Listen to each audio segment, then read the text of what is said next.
the first fundamental architecture is an understanding of your data, what is proprietary to you, and how you join it to answer specific questions, because everyone's CRM is a special snowflake. You need to know how it's built and shaped. One of the scary parts about AI is that it hallucinates or gets wrong so confidently.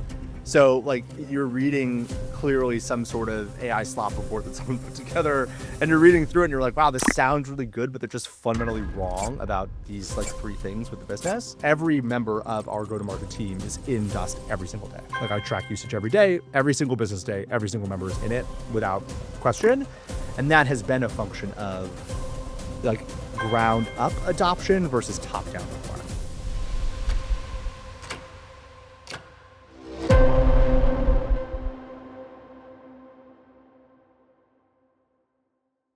Hey, everybody. You've got Andy Mowat, Noah Marks, and Ryan Milligan from GTM Council. This is our podcast series called Full Stack GTM.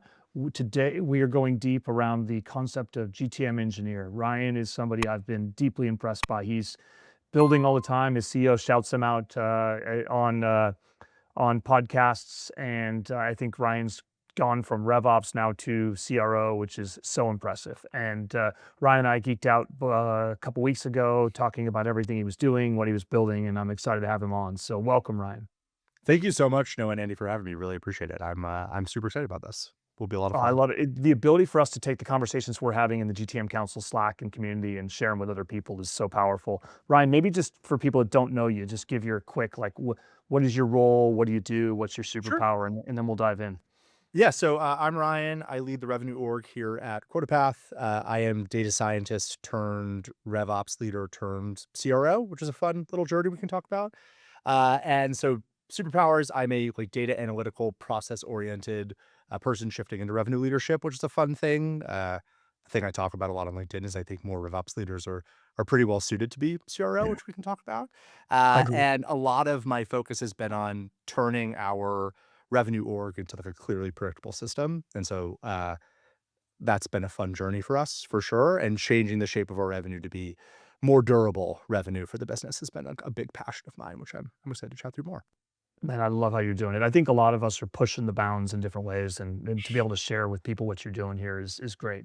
Um, you and I talked a lot about what you've built, but maybe started off with just like, what's the foundation you need to do to be successful building in AI and revenue? Like, what have you put in place as a foundational layer?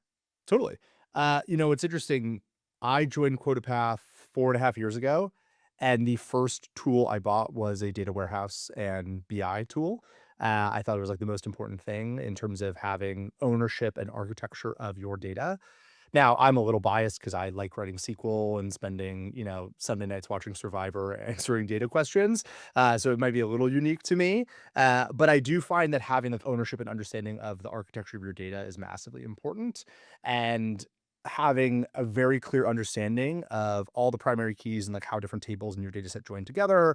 And one of the things I advocate for most prominently in the RevOps community is I think it's really great when RevOps leaders know how to write SQL, at least to like mathematically and mentally grasp the architecture of data and how things move around. So the first fundamental architecture is an understanding of your data, what is proprietary to you, and how you join it to answer specific questions, because everyone's CRM is a special snowflake. You need to know how it's built and shaped effectively. I love it. So first, shout out to Survivor season 50, for sure. It's going on right now. No, if you're not watching, I always ask people. Like 3 years ago, Ryan, my interview question for RevOps people was, "Do you know how to build SQL? Like, can you write SQL?" Yep. Now, I feel like with AI, it's actually changing a little bit. But I agree with you. I think a data first foundation for RevOps is so powerful. Does that mean you are data warehouse as the source of truth, or CRM as the source of truth? It's a fun question. I am data warehouse transformed, pushed into CRM as the source of truth. So effectively, data warehouse is the source of truth, but I don't want to have two competing sources. So tools like a Hightouch or any sort of like reverse ETL tool make it so that you can basically run both parallel, right? You can process all your data in warehouse and then push it directly into CRM every night. And then both are speaking the exact same language, which I really love. I love it. Gun to your head, how many more years are you on Salesforce before you roll your own or move to one of the 2.0 versions? I don't know. It's a really good question. I don't see a need to move anytime soon. There are a lot of people who are saying, okay, if you take that approach, why not just run out of your warehouse entirely? Uh, I do like a place where a rep can make a change if need be and change the data effectively. Now you could argue, okay, do you have like a system of action layer like a Gong or these other tools, and then that writes directly to your warehouse? Maybe that's the future, but that's not how the system is like architected today. I'm one of these people. It's really interesting. I really want to build things internally that I feel I have a high leverage to build. Everyone's pushing, hey, vibe code your CRM, vibe code all these tools yourself. In the commission space, some people will say, hey, vibe code your own commissions calculator. At the same time, a lot of these orgs are really good at things that you don't think about when you're jamming in Claude to build X calculator, provisioning, security, access, motivation. There's like a lot of stuff that's a reason these businesses are in business. And so I think we're in this little bit of a bubble where everyone's being pushed to build everything yourself. And then 6 months Okay. later, a RevOps leader is going to say, hey, I built 17 different tools over the course of the last 6 months. I'm having a hard time keeping track of all of them, and they're all breaking, and my board's pissed. And I spent all this time on this stuff. So I don't know if I think that is the ultimate future. I think it surges and will decline eventually, honestly. That's I interesting. I There's Oh, a go ahead, lot of no. folks that there. I think what you're thinking there. Seems to be the sentiment where everyone was out there playing and building, and then it's no longer, to use Andy's term, he's changing the business. You're now in maintenance mode, and like, wait a second, now I got all this stuff. So there's that question about whether or not what do you want to buy from a vendor, and what do you want to build, and so picking and choosing where you think the biggest value is. What is your opinion, and what have you engaged on as far as the biggest value for things that maybe aren't off the shelf that you need to have, your organization needs to have, to increase the either the durability of the revenue, as you mentioned, or increase revenue opportunities? Yeah, so I think the things you're gonna wanna build yourself are the things that have to be incredibly uniquely bespoke to you. So, ROI calculators, agents specifically to solve specific problems on behalf of your reps, things that you have so much internal context that a vendor could never understand or would want to in a one-to-many scale that you should go build yourself. So, I'm a big Claude builder. Our team builds a lot in Claude, and then Dust, another tool that we use, which we can talk about in a bit. But it's really those specific things that we are uniquely positioned to build and solve that also are relatively fixed. And one of the things that's really interesting in the commission space, so Quotapath not only calculates commissions, right, which is what I think a lot of people initially think, but it also motivates your team in real time to close revenue that's better for the business. So reps can compare, hey, if I sell this deal versus this deal, this is a 20K deal. That is a 3-year multi-product deal. This is a 30K deal. That's a 1-year single product deal. I'm going to make more money on the 20K deal because it's better for the business. And that's like the Mm. comp plan changing the shape of the revenue that your reps are closing because it's making them more money because it's better for the business. So, one of the things I talk a lot about and the reps will bring up is, sometimes people say, hey, why don't I go build a commission calculator in Claude? And my push to the reps is, yes, you could build a commission calculator in Claude, but you're not building a system that reps are using every day to like drive changes in performance, to model, to forecast, to like bring the comp plan to life, right?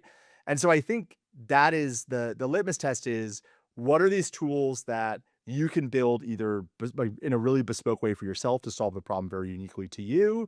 Those are the things you go ahead and build in Claude or another AI tool versus what are the things that a vendor probably has thought 10, 15 steps ahead of you in terms of provisioning, changes, security, rollout monitoring, reporting, all the sort of stuff that you don't think about when you feel really cool because you clicked a bunch of buttons and you built a tool. I mean, there's a rush of it too, right? Like the first time you build something in one of these tools, you feel like you're invincible. And so it's just the question of how do you go maintain it over time? So how do you manage your team in that regard when you're thinking about what they're focused on? Because they might start going off down a rabbit hole, digging into something. There's the opportunity to what do you want to build? How do you want to build it? Yeah. How do you manage the team in the prioritization of what they're focused on and doing, or is that just inherent in the roles that they have? Yeah, it's a really great question. The way that I've designed our go-to-market team is on the selling side and the account management side, I want them so specifically focused on those tasks at hand that they don't have all this free time to go build a bunch of other stuff. So I really like small, high performing teams. We've been 100% blended quota attainment on our team 8 of the past 10 quarters, right? And if not, we've been like 90% plus every quarter. And to me, that is, I want a team that is so busy that they are running a process, and they are like they're consistently running a central, repeatable, well adopted process, and they're a member of the team. And there's very little like variation for kind of like lone wolf mentality on the team. I have so many demos, I have so many ops to close. Now I want them to be a thought partner for we want to centralize our AI adoption within our RevOps org, especially on the go-to-market side, and RevOps doing a lot of the prioritization, interviewing, and building, because they're stronger at that than a rep is. Like, sure, a rep can build a really great ROI calculator, but then it'll need 6 or 7 more permutations and tweaks and what have you.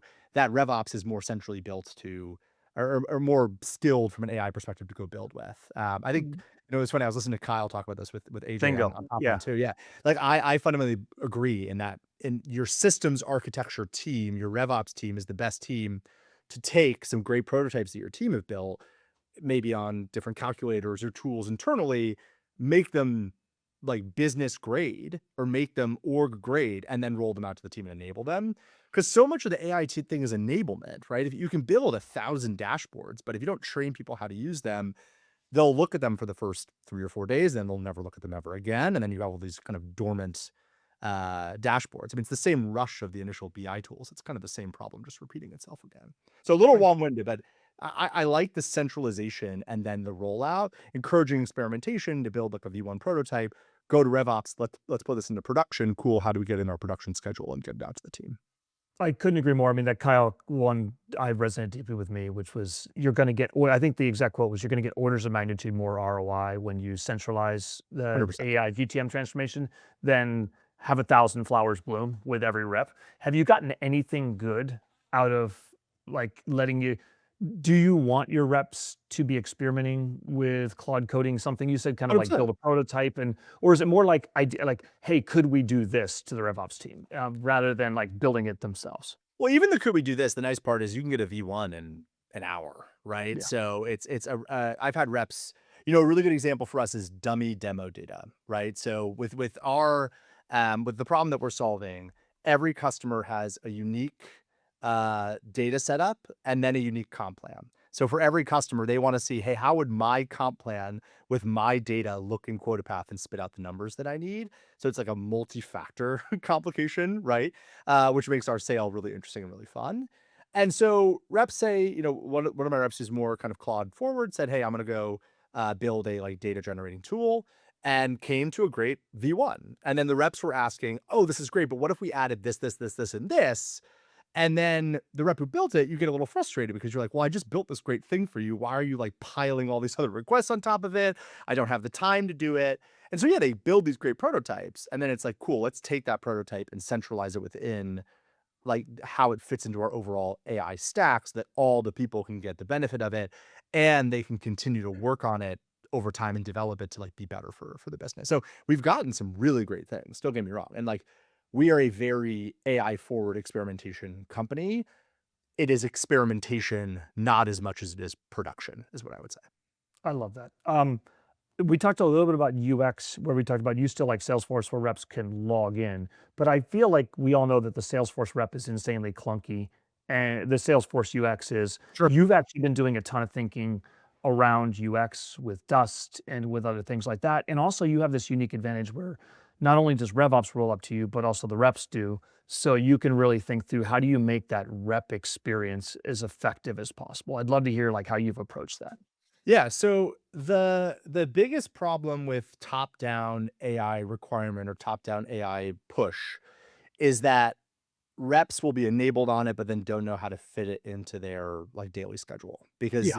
I think it's easy for C-suite to wax poetic about everybody needs to be building in these tools and everyone needs to be adopting them all the time, when you have like a 3-hour block on a Tuesday afternoon to play around with this stuff. But if you're a rep on my team, you have like 4 or 5 demos a day, you're running POCs, then you have to send your next step emails, and you're just like, your day is full. Like if you look at my reps calendars, their day is full.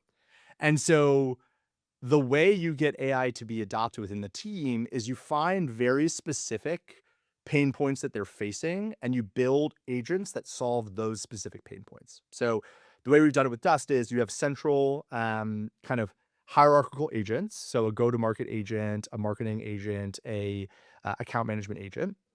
And those agents are then have sub agents, and they you could call them assistants. Like they're not fully autonomous. We're like working towards that, but they what these agents do is a rep will ask it a question. Hey, can you write me all my multi-thread emails I need to get out for Ryan to send to RevOps leaders and CFOs based on the context of the deal? And so it'll read Salesforce, it'll read all the Gong information, it'll read product usage, and it'll generate like a list of these 10, 15 multi-thread emails.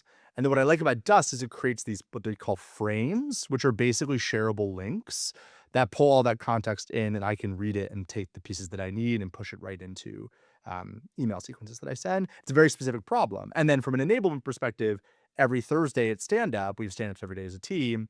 Our Thursday stand-up is multi-thread email stand-up. So you better come prepared with all the multi-threads you need to send for every op that you have that's like in a best case or deeper stage. So it builds this process of this is the agent you're going to use to solve this problem at this moment and like run it into the system. Now critics can say, hey, like how much creativity are you really breeding? But the way that I've approached it is you want to get quick wins for the reps where they see value to themselves and that they can then adopt it. Because if they don't feel like they're bought into it, then your just overall adoption long term is going to be quite low. And so every member of our go-to-market team is in Dust every single day. Like I track usage every day, every single business day, every single member is in it without question. And that has been a function of like ground up adoption versus top down requirement. So is Dust, can maybe just for you and I spent a little bit of time on it, and I've spent some Sure. time with the team at Dust, and I think we'll have them on the podcast too, but like help people understand what it is and what it's not, right? Because are Yeah. your reps still logging into Salesforce as well too? Or is it like because then what you've done is you've created another, you go to Salesforce, go here, go to Sure. Outreach, go to Gong. And how do you, yeah, what is Dust, what is it not? And how do you think about like simplifying the number of systems reps have to go to? Totally. So we're a pretty heavy Gong shop. So for engagement, forecasting, computational intelligence, all there. So reps are spending the bulk of their time from like a UI perspective in Gong, like managing their pipeline. Yeah, so you Um, don't even need to go to Salesforce to update your pipeline yeah, in that. run it That's all cool. through Gong for our team. And then the way that I think about our other AI tools is that Dust is a system of record and like a Claude or a Claude Cowork is like a system of action. And Yeah. so what Dust is, and it's accessible through Slack, so you can at an agent in a Slack channel and ask it to go do the work for you.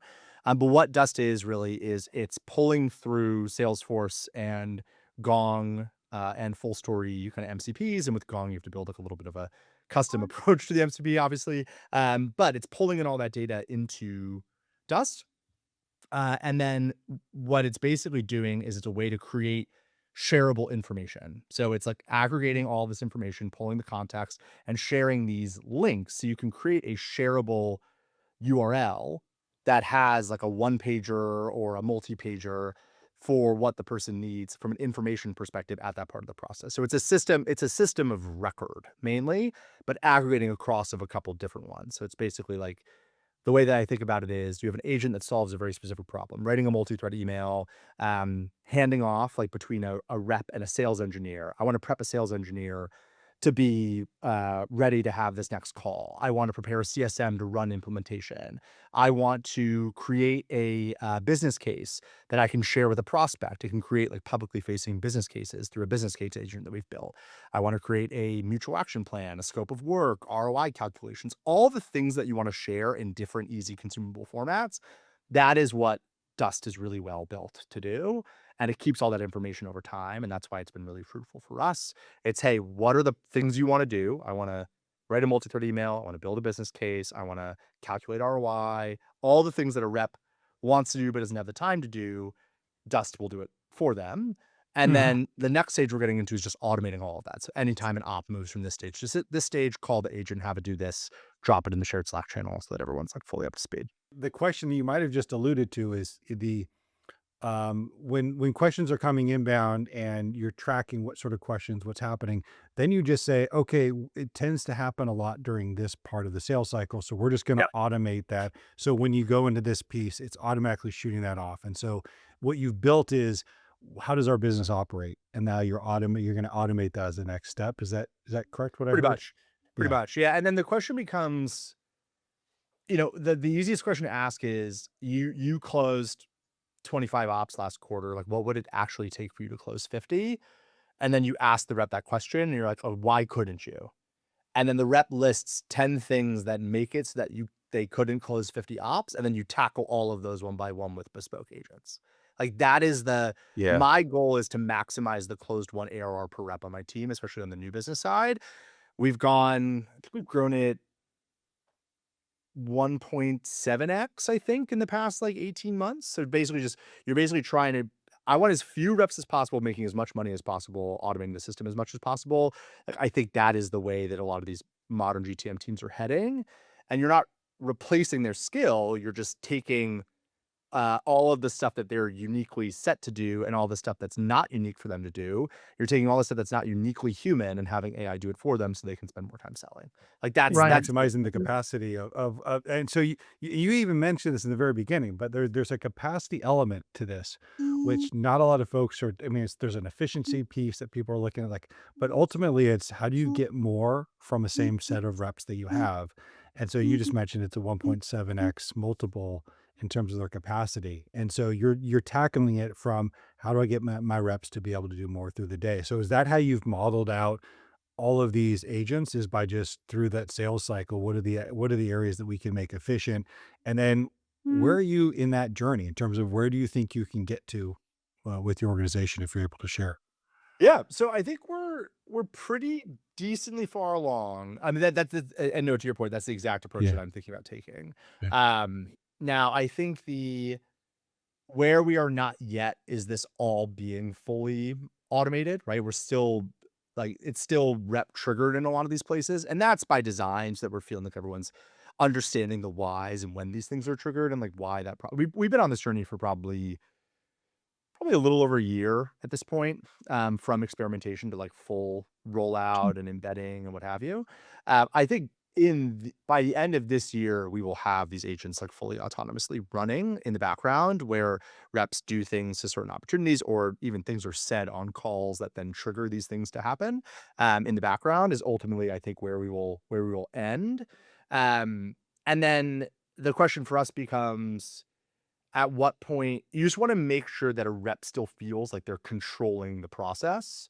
Yeah. I Right. do still think buying is innately human exercise. Yeah. Like, you do still buy from people you trust. It's why case studies and testimonials are so massive. It's why these communities are very important, because yes, you can automate a lot of the process, but who are you going to pick, especially in commissions? I'm running payroll at 9 o'clock on a Friday and something happens, the system breaks, or there's up funnel challenges from cloud storage providers, stuff that's out of the provider's control entirely.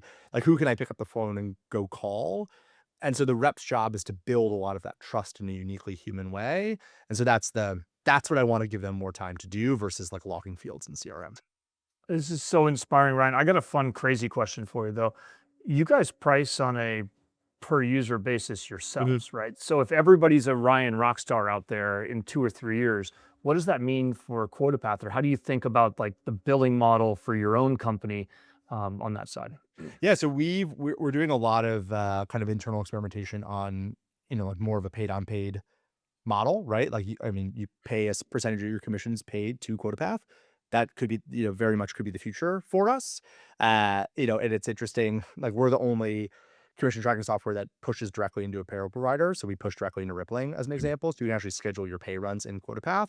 So you actually Wow. will know how much you paid in your next pay run, and could you just shave off of that into a Quotapath fee, basically.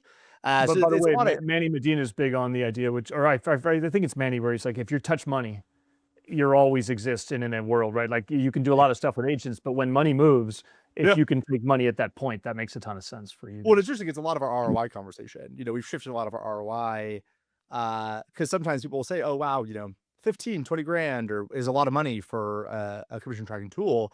Our counterpoint is, yeah, you paid $1.8 million in commissions next year. Like, wouldn't you pay 0.75% to get that right and like make sure that it's driving the right behavior and you're getting the most out of this huge line item cost? And so that has resonated really well with people. But I think that probably is the future, is paying on a paid unpaid. Now, the kicker, which is interesting, you know, we do a lot of consulting on usage-based comp plans. It's something I spend a lot of time in.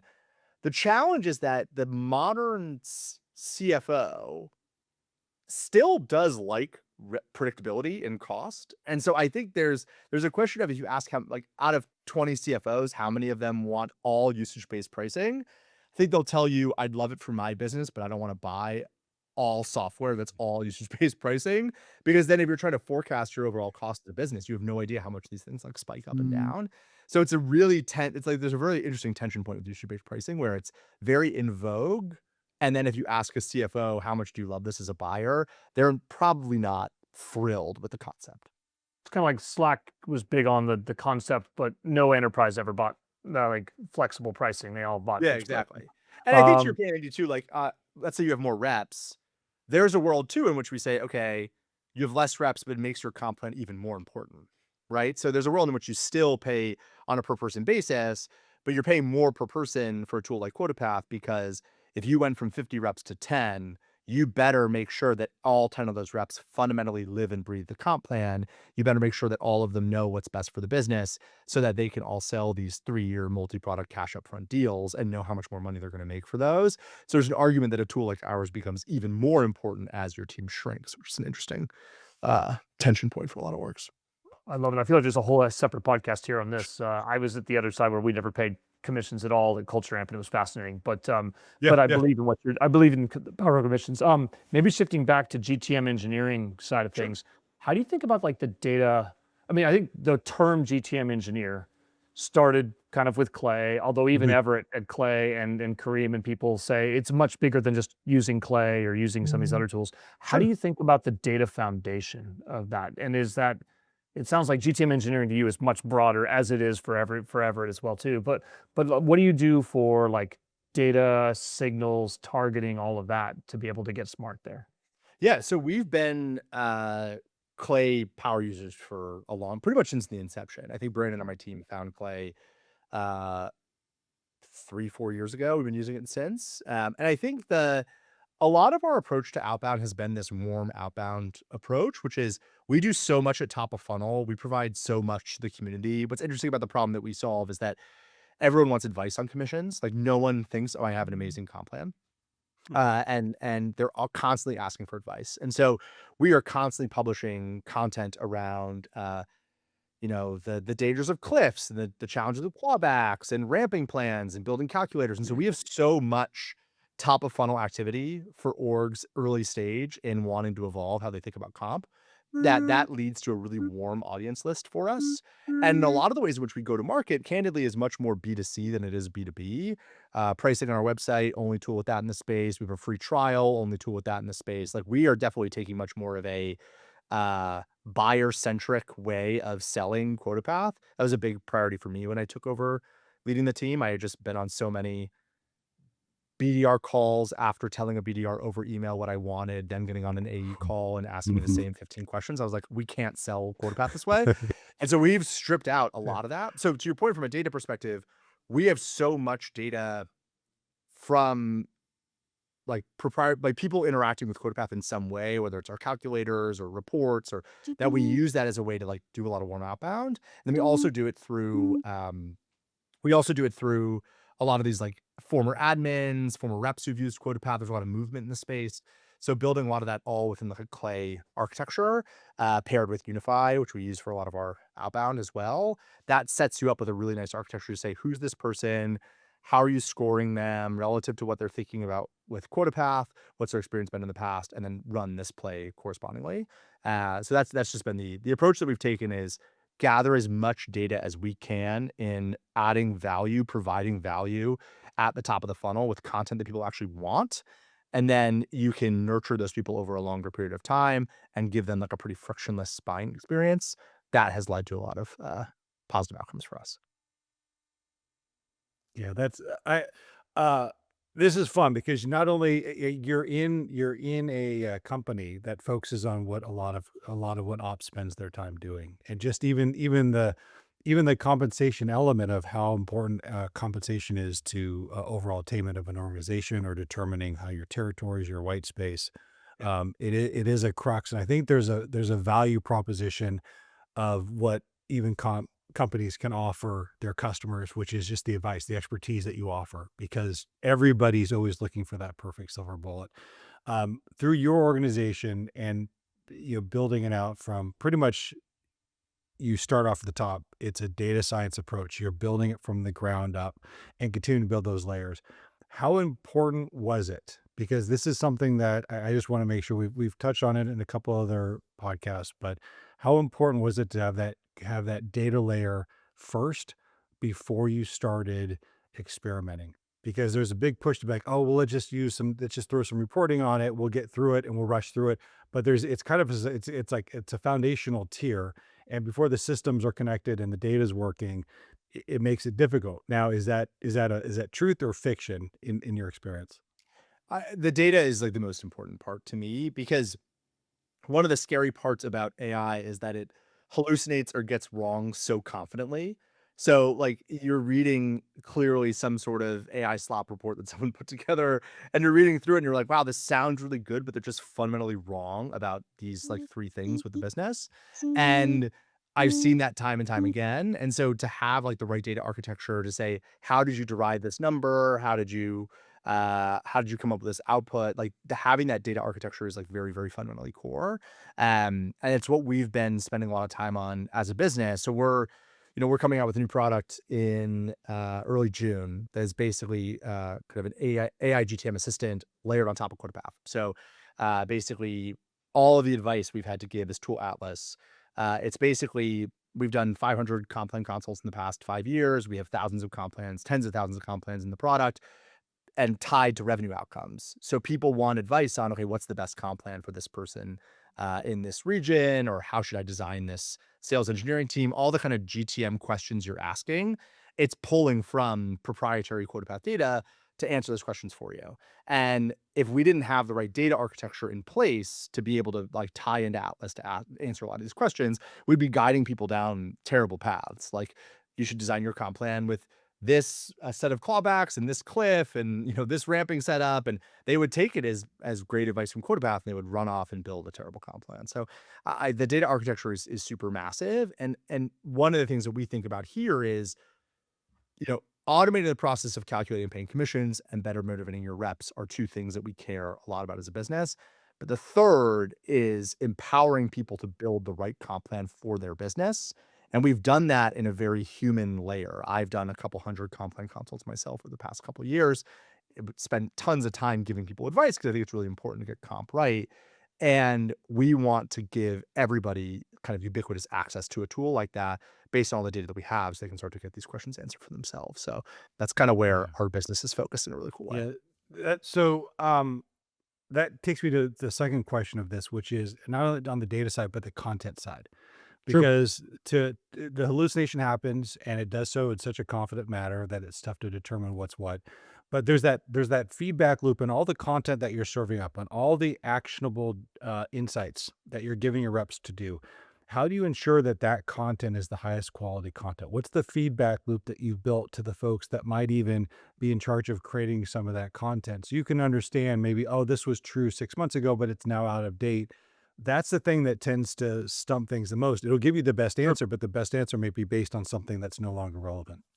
Yeah, it's a great point. I think with there's two different answers to that question. One is like with Atlas, the new product we're launching, which is that we're just constantly going back through and being interviewed consistently. So myself Mm. and uh, AJ, our CEO, and Cole, our co-founder, and Graham, who runs partnerships, like we're doing interviews with Atlas pretty consistently so that we're giving like the most up-to-date information, especially as you see things like usage-based comp plans or changes in how teams want to motivate, how AI teams want to motivate their teams.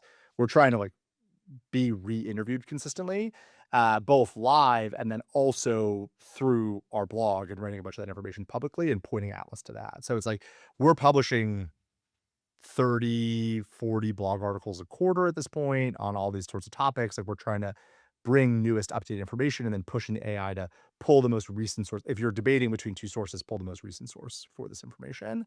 And then Kelly on our team does a really great job of surveying publicly. So we do a lot of reporting where we survey publicly on Hmm. what's your current take on clawbacks, what's your current take on ramping plans, what's your current take on cliffs, and bringing that into our system. So it's not just Quotapath specific, but it pulls a lot of like externally provided data as well. And then the third thing I would say, which is nice, is that people are changing their comp plans all the time, right? So we have a ton of comp. We know like we have that data in our product that shows, oh yeah, 35% of plans in 2025 had some sort of cliff where you didn't earn anything sub 70%, and that has dropped to 27%. So we have like a really structured data set. I just made up that example, but we have a very structured data set within our customer base. You have these tens of thousands of comp plans and their corresponding revenue outcomes in an anonymized fashion. So I know which comp plans are most correlated with which people earning the most money. And that makes our data like really interesting and really powerful. Yeah, that's right. I had to your point, like accuracy of data matters. I was building a AI tool and I was like, wow, this is impressive. And then I was testing it further and I realized it just didn't even have a data source. And so it was creative, but it was making stuff up. Yep. And so in addition to like the quality of the data, there's also like the checking of the data, the data quality, there's the data flows and the data there, but like knowing when stuff breaks has been critical for me. And I've found that I've had to build a lot of that stuff out as well, of like the data monitoring. And I'm curious how you think about that. Well, and this, I mean, just like asking tools to cite their sources consistently is like a big thing that I've been spending a lot of time on. So like, why do you believe that to be true? And then a lot of the internal tooling you can build, you can ask it to have like hey, last time the data was updated or last time this was updated, and have that health stuff be in the tools that you build. But then it's funny to your point, Andy, because then you're getting to the point of relevancy of the tool that you have and the provisioning. And now you're just building full-fledged software and you're like, do I want to have all those checks in place for all the tools that I'm building? So it kind of becomes full circle to the conversation we were having before, is how much of this stuff do you want to own the maintenance of yourself and how much do you want to use an external party to help you with, which is a fun challenge for sure. I'd be curious, just like the profile of maybe Ryan, describe what your RevOps team looks like. How many people? What functions are they? Sure. And how has that changed over with AI and kind of, because I feel like you were at the forefront of rethinking the structure of your team. Yeah, so we're a team of two. So Brandon Smith's director of RevOps and AI Ops is kind of his official or more his official title now. And then we have a GTM engineer, Seth, on his team. And so that's intentional to basically, a lot of the GTM engineering work, and we're starting with new business and then expanding to like our total revenue architecture more broadly. A lot of the GTM work is a lot of building the infrastructure in terms of how's the data pulling in? How are we scoring it? How are we running plays? How are we driving outbound? That type of work, which, it's interesting. Outbound is one of these, as our business has evolved, has been opened up to us as a possibility. We have made much more of a shift in the past like 3-4 years towards being a true mid-market, upper mid-market enterprise business in a way that we weren't 3-4 years ago. And so we've like ridden this curve to drive up average contract value and be a more tenable solution for these mid-market and upper mid-market orgs, which then leads outbound to be like much more fruitful. And so Seth has been spending a lot of his time on a lot of the play design scoring and really understanding what are the pressure points where someone decides they need a commission tracking tool and wants to better motivate their reps. And then Brandon, what's nice is that Brandon's been doing a lot of the like agent architecture across the entire GTM org. So you can kind of split up a lot of the plays, a lot of the like outbound design work for GTM engineering, and then both comms work for GTM engineering for outbound, but then the entire like post-sale side of the business, it's kind of comms and plays in one role. And then you have another overarching role that is really focused on like total agentic development and how all the agents are interacting with each other and then how they're being enabled from a rep perspective. And the thing that I'll continue to push on is just like the enablement is the thing that people just forget. Like constantly making sure that your reps are actually using these things that you're building is the biggest learning for us, where we would roll out something, we'd pat ourselves in the back, we're amazing, look at this tool that we built, and then like no one would use it. And it's not because they don't want to, but if you open up their Tuesday, they have 12 external calls. So they're not like thinking about, oh, how great would it be for me to experiment with this new tool today? They're thinking about, how do I get through these 12 calls and make sure I can drive the right outcomes? And so, yeah, the enablement piece is one that kind of snuck up on us a little bit. How do you on that front, on the enablement front, how do you incorporate that in the data? Because you are maximizing the capacity of your team. What style of enablement are you using to best keep people up to date on all these things? Particularly because a lot of stuff's maybe not like a major rollout, but something's just like super simple, little Sure. small. But how do you keep that in front of folks? Yeah, so we have team meetings where we go through a lot of this stuff. So, Mm. I do think like team trainings and team meetings are very important. I train each team an hour every week. I think training is like a very, very important core part of our architecture. But one of the things I push Brandon on is people in a team training will nod along and say they understand the thing that you're talking to them about. You have to do these like 5-10 minute one-on-one meetings or like one-on-two or something like that, where he can then go to these individual team members and say, I know that Milligan's really excited about this thing. Like, how are you actually going to use it? Do you feel like ready to use it? How do that becomes really important too, because I think what people forget is that in this AI era, your average GTM employee is scared in terms of like what will their role be in this changing shape. And then you have all these people on LinkedIn saying, I automated my entire business and I'm a person of 100 million ARR or whatever. Like, you have these people like pushing this Good. kind of fear narrative Yeah, too. yeah. And so if you're a mid-market AE, you're trying to figure out, how do I take what I'm uniquely good at and bring AI into it to like evolve. And I've been selling in a completely different way for the past 3, 4, 5 years. And so that is change management. That's really important. And that's why those like one-on-one conversations, to be a little more vulnerable, like, are you liking these tools? How are you liking them? Why aren't you liking them? How would you want to change them? Has been a really big unlock to us, especially for some of our more tenured employees who are going through this evolution with us. Yeah. I love that. Well, I Yeah. wanted to click back to one question. You said you have a team of two. That sounds like that's your GTM engineering team. You also have like a RevOps team that's doing basic GTM systems, insights, analytics, stuff like that, or have you gotten rid of RevOps completely and just gone to AI? Yeah, so we keep it pretty lean, which is kind of a key theme. So we use some agency support for some of the like more admin side of the RevOps world, Yep. in terms of like a cost capacity perspective, and then from an analytics perspective, I've built a lot of the framework for how we measure the business, and then Brandon's getting more up to speed there too. So I used to lead RevOps here. Like my Yeah. my initial job here was director of RevOps, and so I built a lot of that architecture that we've like built upon since then. And so yeah, I mean, my push has been, how do I have our RevOps team spend as much time as possible in increasing efficiency in our go-to-market team? Like, that's the fundamental tenet and like what they're tasked with. And then how do you clear the space for some of the other stuff? It's interesting. I have a lot of conversations with more junior RevOps people who say, I want to do this really cool stuff, but I'm bogged down in this other like less Yes. interesting stuff, like this less strategic. They all say they want to be strategic, which like that's a whole other podcast about. I don't think that term adds as much value as people think they add to the conversation by wanting to Oh, be I strategic. hate it when junior people say, "I want to be strategic." I'm like, "What do you want to do? Make more decks?" I don't know. What does that mean? Like, it's like, yeah. But I'm But I actually do think really like having that, it's the same concept, right? You take things that a RevOps leader themselves are not uniquely positioned to do, and you hand them off to orgs who can do that more at scale for you, so you can spend more of your time with high value contextual, like really interesting things like building these agents and what have you. And that's been a shift we've gone through with that team as well.